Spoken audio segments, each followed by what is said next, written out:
পারমাণবিক বিদ্যুৎ কেন্দ্রের সুবাদে বদলে যাচ্ছে পাবনার রূপপুর। একসময়কার ধুধু বালুচর এখন ব্যস্ত শহর।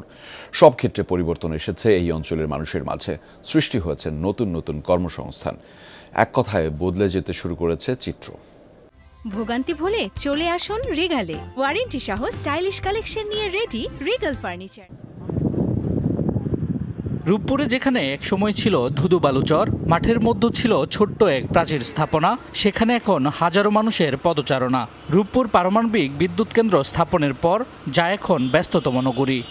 আগে এত ভালো ছিল না, আগে তো গ্রাম মতন ছিল। এখানে ধরেন এই সমস্ত হওয়াতে বেশ এখন উন্নত হয়েছে। বিদেশিদের আনাগোনার কারণে এখানে ব্যবসা বাণিজ্যের আমূল পরিবর্তন হয়েছে। এখানে অনেক ধরনের রেস্টুরেন্ট হয়েছে, বড় বড় পোশাক ব্র্যান্ড সবগুলো এখানে আসছে। এখানে অনেক কর্মসংস্থানের সৃষ্টি হয়েছে। রূপপুরের মতো পরিবর্তন শাহপুরেও।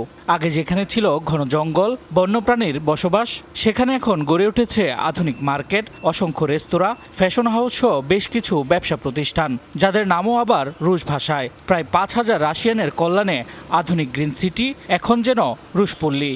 এই রাস্তা বরাবরই এই রাশিয়ার এই সৌজন্যে অনেক দোকান গড়ে উঠেছে। এখানে অনেক উন্নত মার্কেটও তৈরি হয়েছে। আগে জায়গার লিবার লোক ছিল না, এখন সোনার দামের দাম, কেউ কিনতেই পারছে না। রূপপুর পারমাণবিক বিদ্যুৎ প্রকল্পের কাজ শুরুর পর থেকেই বদলে যেতে থাকে এই জনপদ। গড়ে ওঠে রিসোর্ট, শতাধিক রেস্তোরাঁ ও শপিং মল। সেখানে তৈরি হয়েছে কয়েক হাজার মানুষের কর্মসংস্থান। একটা রাশিয়ান সিটির মতো হয়ে গেছে, সেটা হচ্ছে আমাদের অনেকের কর্মসংস্থানের বৃদ্ধি পেয়েছে। এখানে অনেকে ব্যবসা বাণিজ্য, ব্যবসা প্রতিষ্ঠান তারা এখানে ওপেন করছে। রূপপুর প্রকল্পের প্রভাবে আর্থসামাজিক পরিবর্তন ঘটেছে স্থানীয় জনপদের। জমির দাম বেড়েছে কয়েক গুণ।